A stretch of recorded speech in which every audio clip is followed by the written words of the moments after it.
अस्सलाम वालेकुम स्टूडेंट्स, कैसे हैं आप सब।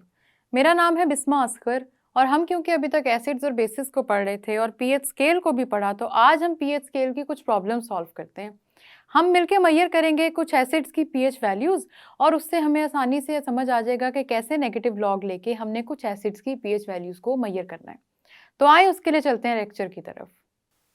तो जी स्टूडेंट्स, आज हम बात करने लगे हमारे बुक में गिवन कुछ प्रॉब्लम्स की, जिन प्रॉब्लम से हम पीएच की वैल्यू डिराइव करेंगे, कैलकुलेट करेंगे। बेसिकली हम इस पीएच की वैल्यू को कैलकुलेट करेंगे और हम देखेंगे कि कोई भी एसिड कितना एसिडिक है, उसकी पीएच की वैल्यू से ये चीज़ें किस तरह डिटर्मिन की जा सकती हैं। साथ ही साथ हम बेसिस को भी डिस्कस करेंगे और इन्हीं कुछ एग्जाम्पल से हमारा कॉन्सेप्ट अबाउट पीएच बहुत ही ज़्यादा क्लियर हो जाएगा। इनसे रिलेटेड शॉर्ट क्वेश्चंस आ सकते हैं, इसलिए गौर से सुनना है। सबसे पहले हम प्रॉब्लम 10.2 को डिस्कस करेंगे, जिसमें हमसे कहा गया है a solution of hydrochloric acid is 0.01 molar. आपके पास सॉल्यूशन है जिसकी मोलर क्वांटिटी इतनी दी हुई है कि वो 0.01 मोलर है। What is it's pH value. Hydrochloric acid का सॉल्यूशन है और उसकी कॉन्सेंट्रेशन आपको दे दी गई है कि वो 0.01 मोलर है। आपने ये बात याद रखनी है कि जब भी एसिड किसी सॉल्यूशन के अंदर डिसोसिएट करेगा, जब वो स्ट्रॉन्ग एसिड होता है ना, तो वो कम्प्लीटली डिसोसिएट करता है। अब कुछ एसिड्स ऐसे होते हैं जो वीक होते हैं, वो कम्प्लीटली डिसोसिएट नहीं करते, लेकिन क्योंकि अभी हम उनको डिस्कस नहीं कर रहे, ये जो बुक की प्रॉब्लम्स हैं इनमें हमारे पास सिर्फ वही एसिड्स दिए हुए हैं जो स्ट्रॉन्ग हैं। हम करेंगे HCl को डिसोसिएट उसके आयोनिक फॉर्म में। आपको याद होगा आर्हीनियस कॉन्सेप्ट से भी हमने पढ़ा, और जब भी हमने जिस भी थ्योरी से पढ़ा, हमने हमेशा एसिड को उसके रिस्पेक्टिव आयंस में कन्वर्ट किया। तो HCl को जब आप डिसोसिएट करेंगे, ये अपने एक्वस सॉल्यूशन में डिसोसिएट होकर कंप्लीटली H पॉजिटिव आयंस और Cl नेगेटिव मतलब क्लोराइड आयंस में कन्वर्ट हो जाएगा। इसका मतलब है कि आपका एसिड पूरी तरह डिसोसिएट हो चुका है। डिसोसिएट होने का मतलब है कि वो जिन आयंस में कन्वर्ट हुआ है ना, उनकी कॉन्सेंट्रेशन भी वही है जो एसिड्स की है। वही एसिड है, वही डिसोसिएट कर रहा है, तो कॉन्सेंट्रेशन तो चेंज होगी नहीं। तो आप ये कहेंगे कि 0.01 अगर HCl की कॉन्सेंट्रेशन थी, तो हमारे पास यहाँ पे हाइड्रोजन आयंस की कॉन्सेंट्रेशन भी 0.01 मोलर ही है। ये चीज़ इंपॉर्टेंट इसलिए है क्योंकि आपने हाइड्रोजन को ही यूज़ करके पीएच की वैल्यू कैलकुलेट करनी है। हमने क्योंकि हाइड्रोजन ही यूज़ करना है, हाइड्रोजन को यूज़ करेंगे, पीएच की वैल्यू कैलकुलेट हो जाएगी। इस वजह से अब जो हम बात करने लगे उसमें हम सिर्फ ये देखेंगे कि हाइड्रोजन आयन कॉन्सेंट्रेशन कितनी है। हाइड्रोजन आयन कॉन्सेंट्रेशन क्योंकि हमारे पास 0.01 मोलर HCl की इतनी थी, हमने कहा वो पूरी तरह डिसोसिएट कर गया, पूरी तरह से अपने आयंस में कन्वर्ट हो गया, इससे उसकी आयनिक कॉन्सेंट्रेशन भी इतनी ही होगी। अब आप इसको 10 की पावर में ले जाएं। 10 की पावर में कैसे लेके जाते हैं कि आपने पॉइंट को राइट साइड पे मूव करना है। आपने ये देखें, अगर 0 के बाद आएगा तो इसका 1 पॉइंट मूव हुआ है और 1 के बाद ये 2 पॉइंट्स मूव हुआ है। तो अगर मैं इसको 10 की पावर में लिखूंगी तो ये मूवमेंट के बाद हो जाएगा 10 रेज़ टू द पावर -2। ये हो गई इसकी मोलर क्वांटिटी। मोलर क्वांटिटी को 10 की पावर में इससे लेके गए हैं क्योंकि हमने इसका जब लॉग निकालना है तो लॉग कैलकुलेट करना ईजी होता है अगर आप उसको ऑलरेडी मोलर क्वांटिटी को 10 की पावर में ले जाएं तो। अब हम क्या करेंगे कि अपना फॉर्मूला लिखेंगे, जो हमने पहले भी बात की थी कि जो हमारा फॉर्मूला है वो है pH is equals to minus of log, और लॉग के आगे आपने कॉन्सेंट्रेशन लिख देनी है हाइड्रोजन आइंस की। हाइड्रोजन आइंस की कॉन्सेंट्रेशन जो आपके पास क्वेश्चन में गिवन है वो तो है 0.01, लेकिन क्योंकि हम इसको 10 की पावर में कन्वर्ट कर चुके हैं इसलिए हम यहाँ पे लिखेंगे माइनस लॉग, और हाइड्रोजन आइन कॉन्सेंट्रेशन हो जाएगी 10 रेज़ टू द पावर -2। जब भी आप लॉग निकालेंगे, मैंने आपको बताया था कि आपने जो पावर है उसको लॉग के साथ लिख देना है, तो ये आपके पास हो जाएगा -2 और साथ में माइनस लॉग 10 उसी तरह से लिखा आएगा। लॉग 10 की वैल्यू होती है 1, ये बात आप लोगों ने याद रखनी है। 1 आप उस पर पुट कर दे, -2 एज इट इज आ गया, यहाँ पे आ गया -1, और आपका आंसर क्योंकि माइनस माइनस के साथ कैंसिल हो जाएगा, आपका आंसर आ जाएगा 2, 2 multiply by 1 is 2, minus minus क्योंकि कैंसिल हो चुका है, आपका आंसर आ गया 2। इसका मैंने आपको ये भी बताया था कि पावर में माइनस में आपके पास जो भी वैल्यू लिखी हो, आपने क्या करना है, बस आपने उसको प्लस में कन्वर्ट करना है और वही वैल्यू आपकी पीएच वैल्यू बन जाएगी। तो अगर आप लॉग के पूरे प्रोसेस से चलें और इस तरह कैलकुलेट करें तो भी आंसर ठीक आएगा, और अगर आप इस तरह कैलकुलेट नहीं करते, आप सिर्फ लॉग का देख लें पावर कितनी लिखी हुई है और उस पावर का साइन चेंज कर दें, तो वही नंबर आपकी पीएच वैल्यू होता है।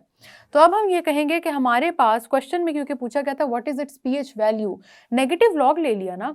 पीएच का क्या मतलब था, पीएच का मतलब था नेगेटिव लॉग ऑफ, आपको याद होगा हमने ये बात डिस्कस की थी कि पी का मतलब है नेगेटिव लॉग और हमारे पास H का मतलब है हाइड्रोजन आइंस। हाइड्रोजन आइंस की बात की H में, और हमने P में बात कर ली नेगेटिव लॉग की, नेगेटिव लोगैरिथम ले लिया, और H में हमने बात कर ली हाइड्रोजन की।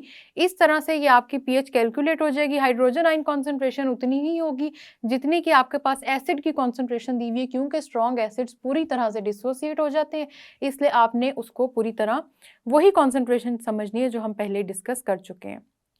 अब हम चलते हैं अपने नेक्स्ट क्वेश्चन की तरफ। नेक्स्ट क्वेश्चन में हमसे कहा गया है find the pH and POH of 0.001 molar solution of potassium hydroxide.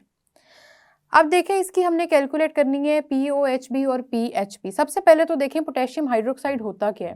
Potassium hydroxide में आपके पास देख लो हाइड्रोक्साइड आयन अटैच है, इसका मतलब ये आपकी बेस है।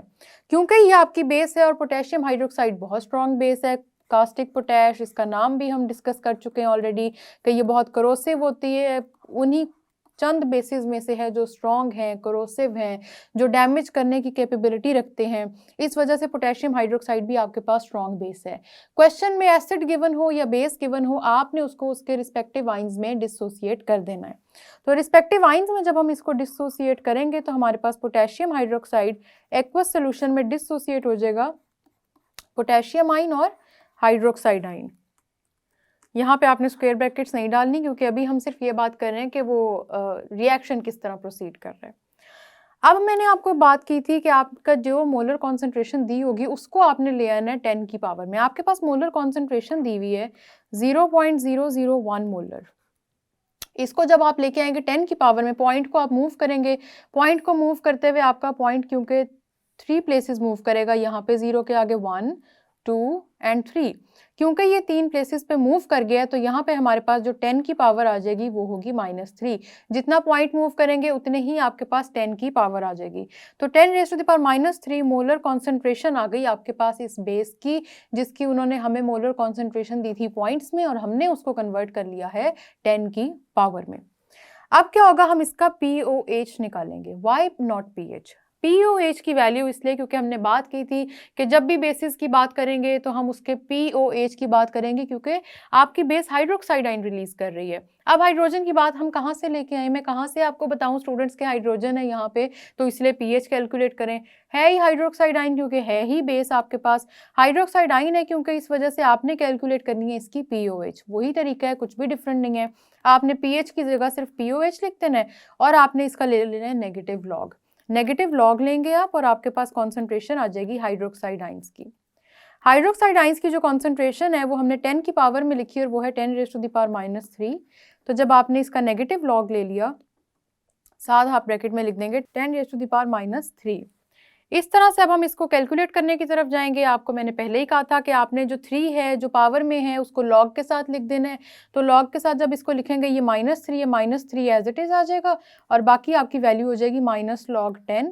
log 10 की वैल्यू हमेशा याद रखनी है, 1 होता है, इसकी वैल्यू भूलनी नहीं है, क्योंकि पेपर में हो सकता है आप कैलकुलेटर ले जाना भूल जाएं, फिर आपको मुश्किल होगी, कन्फ्यूजन होगी। तो इस वजह से आपने याद रखना है log 10 की वैल्यू हमेशा 1 होती है। log 10 की वैल्यू है 1 और इसको अगर मजीद कैलकुलेट करें तो -3 आपके पास एक ब्रैकेट में है, दूसरी में आपके पास आंसर आ गया -1। माइनस माइनस कैंसिल हो जाते हैं, ये मैथमेटिकल रूल है, और साथ ही आपके पास 3 × 1 अगर आप करेंगे तो आंसर आ जाएगा 3।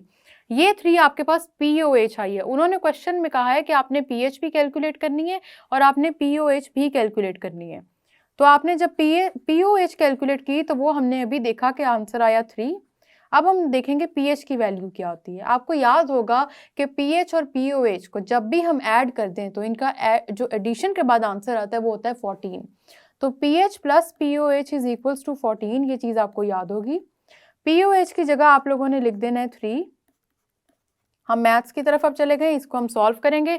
3 यहाँ पे प्लस हो रहा है, हम इसको दूसरी तरफ ले जाएंगे, pH को इस तरफ रहने देंगे। जितनी हमारी अननोन वैल्यूज़ होती हैं उनको हम एक साइड पे रहने देते हैं और जितनी नोन होती है उनको दूसरी साइड पे ले जाते हैं, इकट्ठा कर देते हैं। तो 3 यहाँ पे माइनस हो रहा है, यहाँ प्लस हो रहा है, यहाँ पे 14 के साथ माइनस हो जाएगा। 14 - 3 और आप जब 14 में से 3 को निकालेंगे तो आपका आंसर आ जाएगा 11। इस क्वेश्चन में आपको 2 ही वैल्यूज़ पूछी हुई थी और 2 वैल्यूज़ जो आपसे पूछी हैं वो एक है POH जो हमने कैलकुलेट की कि आपकी 3 है, और दूसरी है हमारे पास pH की वैल्यू 11 जो हमने अभी अभी निकाल ली। इसका मतलब है कि अभी तक आपने अगर इसको गौर से सुना है, आपको ये क्वेश्चन समझ ज़रूर आ गए हैं। याद रखना है आपने, ये क्वेश्चन पेपर में आते हैं, आपसे पूछे जा सकते हैं, एमसीक्यूज़ में भी पूछे जा सकते हैं, शॉर्ट क्वेश्चंस में भी पूछे जा सकते हैं। इसलिए आपने इन पे बहुत ही ज़्यादा फोकस करके इनको देखना है, इनको समझना है। लॉग की पावर आपकी पीएच वैल्यू होती है, अगर आप उसका साइन चेंज कर दें, इतनी सी बात याद रख लें, या log 10 से उसको कैलकुलेट कर लें। ईज़ी हैं दोनों तरीके, दोनों से ही आपको कैलकुलेटर की ज़रूरत नहीं पड़ेगी और आराम से आपके पास पीएच वैल्यू भी आ जाएगी। अब चलते हैं प्रॉब्लम 10.4 जो हमारी लास्ट प्रॉब्लम है, इसमें लास्ट क्वेश्चन है, उसमें हमें कहा गया find the pH of 0.01 molar solution of sulphuric acid. Sulphuric acid का अगर आपको फॉर्मूला याद हो तो वो होता है H2SO4, और मैंने आपको बताया था कि ये बहुत स्ट्रॉन्ग एसिड है और ये किंग ऑफ केमिकल्स है। इसकी ये दो प्रॉपर्टीज आपने याद रखनी है, इससे आपको याद रहेगा कि sulphuric acid is actually very important. ठीक है, सल्फ्यूरिक एसिड की डिसोसिएशन करवाते हैं, जैसे हमने हर एसिड की कराई, जैसे हमने हर बेस की कराई। तो जब हम सल्फ्यूरिक एसिड की डिसोसिएशन करवाएंगे तो ये कन्वर्ट हो जाएगा हाइड्रोजन आइंस में और साथ ही सल्फेट आइंस में। लेकिन यहाँ पे आप गौर करें कि आपके पास 2 हाइड्रोजन है इस एसिड के अंदर, तो ये डिसोसिएट करके भी 2 ही हाइड्रोजन निकालेगा अपने अंदर से। यहाँ पे आके हमारी कैलकुलेशन थोड़ी सी चेंज होगी, इसलिए आप लोगों ने गौर से देखना है। जैसे जैसे आप इस कैलकुलेशन को समझेंगे तो आपको समझ आ जाएगा कि जब अगर हमारे पास एक से ज़्यादा हाइड्रोजन रिलीज हो रहा है तो हमने कैलकुलेशन फिर कैसे करनी है। हम क्या करेंगे, सबसे पहले हमें जो मोलर कॉन्सेंट्रेशन दी हुई है 0.01 मोल की, इसको कन्वर्ट कर लेंगे 10 की पावर में। आपका पॉइंट मूव करेगा 2 प्लेसेस, जिस तरह हमने पहले देखा। 10⁻²⁻² मोलर कॉन्सेंट्रेशन हो जाएगी आपके पास H2SO4 की। इसके बाद आपने आयोनिक फॉर्म में इसको कन्वर्ट कर लिया। हम इसकी H पॉजिटिव आयन की जब बात करेंगे तो अब आपने इसकी आयोनिक कॉन्सेंट्रेशन कुछ इस तरह से लिखनी है। अभी हम लॉग पे नहीं जा रहे, अभी हम सिर्फ ये देख रहे हैं कि हाइड्रोजन की आयोनिक कॉन्सेंट्रेशन कितनी है। 10⁻² आपके पास टोटल H2SO4 की, पूरे एसिड की 10⁻² है। तो आपके पास क्योंकि 2 हाइड्रोजन है तो आपने इसको 2 से मल्टीप्लाई कर देना है, 2 × 10⁻² मोलर। जितने हाइड्रोजन आपके पास इस अब क्वेश्चन में रिलीज हो रहे हैं, मतलब H2SO4 में रिलीज हो रहे हैं, उन सबको आपने क्या करना है कि टोटल कॉन्सेंट्रेशन से मल्टीप्लाई कर देना है। 3 हाइड्रोजन रिलीज हो रहे होते हैं तो आप 3 से मल्टीप्लाई कर देते टोटल कॉन्सेंट्रेशन, 4 रिलीज हो रहे होते तो 4 से कर लेते। तो ये डिपेंड करता है कि आपके एसिड के अंदर हाइड्रोजन कितने हैं या हाइड्रोक्साइड आयन कितने हैं।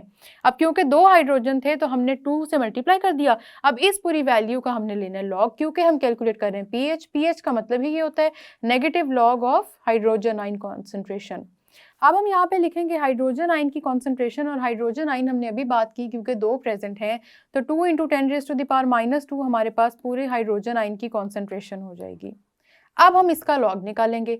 इस लॉग की जब हम वैल्यू कैलकुलेट करेंगे तो यहाँ पे आप log 2 की वैल्यू अलहदा से कैलकुलेट करेंगे और 10 की पावर के साथ log की वैल्यू अलहदा कैलकुलेट करेंगे। तो आपके पास इस तरह से कुछ लिखा आएगा, आप ब्रैकेट खोल देना, मैथमेटिकली थोड़ा सा इसको सॉल्व करें, -log2 और साथ ही साथ आपके पास होगा -log और 10 की पावर है -2। 10 की पावर को हमने डिस्कस किया, log के साथ ले जाते हैं। log 2 की वैल्यू जब आप कैलकुलेट करेंगे तो आपको पता लगेगा 0.3 आती है। ठीक है, 0.3 आ गई आपकी log की वैल्यू, और साथ ही साथ log 10 की क्योंकि वैल्यू है 1, तो यहाँ पे आंसर आपका जो एंड पे आ जाएगा वो होगा +2 में। 0.3 + 2, जब आप 2 में से 0.3 को माइनस करेंगे तो आपका आंसर आ जाएगा 1.7। ये है आपकी पूरी पीएच। आपने इस पीएच कैलकुलेशन में बेटा याद रखना है कि आपने log 2 की वैल्यू अलहदा कैलकुलेट करनी है और 10 की पावर वाली वैल्यू अलहदा कैलकुलेट करनी है। जब आप इनको अलहदा-अलहदा कैलकुलेट करेंगे तो आपके लिए ईजी हो जाएगा पीएच की वैल्यू को कैलकुलेट करना।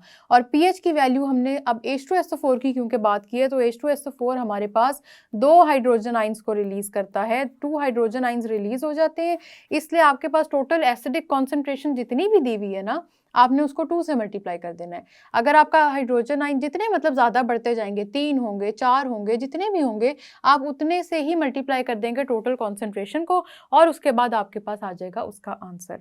अगर ज़्यादा हो रहे हैं, 2 से ज़्यादा हाइड्रोजन आइंस हैं, तो सबके साथ आपने उतनी मोलर कॉन्सेंट्रेशन मल्टीप्लाई करनी है। जैसे आप देख सकते हैं हमारे पास मोलर कॉन्सेंट्रेशन जो गिवन थी वो थी 10⁻², और इसको अब हम 2 हाइड्रोजन को कैलकुलेट कर रहे हैं, इसलिए हम 2 से मल्टीप्लाई कर देंगे। जैसे ही आप इसको 2 से मल्टीप्लाई करेंगे तो आपके पास यहाँ पे लॉग में ब्रैकेट के अंदर 2 भी आएगा और 10 की पावर भी आएगी। 10 की वो पावर है जो हमारे पास क्वेश्चन में गिवन है कि ये कॉन्सेंट्रेशन है गिवन इन क्वेश्चन, ठीक है। और साथ में ये जो 2 है, ये 2 स्टूडेंट्स वो है जो हमने देखा कि H2SO4 से 2 हाइड्रोजन रिलीज हो रहे हैं, इसलिए हमने उसके साथ 2 लगा दिया। अब इसको जब आप अलग-अलग कैलकुलेट करोगे, वैसे तो अगर यही क्वेश्चन आपके पेपर में आता है, जो हो जाता है, आपके बुक के क्वेश्चंस पेपर में रिपीट होते हैं, अगर यही क्वेश्चन आता है तो फिर तो आपको इसको 2-3 दफ़ा जब प्रैक्टिस करेंगे तो आपको याद हो जाएगा कि log 2 की जो वैल्यू होती है वो हमेशा ही 0.3 होती है। लेकिन अगर आप इस तरह से इस कैलकुलेटर भी ले जाते हैं ना एग्जामिनेशन हॉल में और कैलकुलेटर से भी सॉल्व करते हैं तो भी ईजी है, याद नहीं भी करते लॉग की वैल्यूज तो भी मसला नहीं। बस इतना याद रख लें कि log 10 की वैल्यू आपके पास 1 होती है, इसलिए log 10 की पावर में जो भी चीज़ दी होगी वो आपकी पीएच भी बन सकती है। अगर उसके साथ कोई और लॉग नहीं दिया हुआ, यहाँ पे log 2 आ गया, अब आपको पूरी तरह से पीएच कैलकुलेट करनी पड़ेगी। तो आपको ये क्वेश्चन समझ आ गया, इन तीनों में से आपके प्रॉब्लम्स में से पेपर में कोई भी आ सकता है, इनको लाजमी प्रैक्टिस करें। तो जी स्टूडेंट्स, आपने देखा कि किस तरह मेजर करते हैं, हम नेगेटिव लॉग ले लेते हैं, हाइड्रोजन आयन कॉन्सेंट्रेशन ले लेनी है और इतनी आसानी से हमारी पीएच की वैल्यू कैलकुलेट हो जाती है। इससे रिलेटेड क्वेश्चंस आते हैं पेपर में, शॉर्ट क्वेश्चन में भी पूछा जाता है, इस वजह से आपने इसकी प्रैक्टिस लाजमी करनी है, ये लाजमी तैयार कर लें, याद रखें इसको, बहुत ही आसान है, बहुत ही आसानी से नेगेटिव लॉग लेना है। दोबारा देखें अगर नहीं समझ आई, इसकी प्रैक्टिस करें, फिर चलिएगा नेक्स्ट लेक्चर की तरफ। अभी तक के लिए लेकिन इतना ही था, मिलेंगे नेक्स्ट लेक्चर में, तब तक के लिए अल्लाह हाफिज़।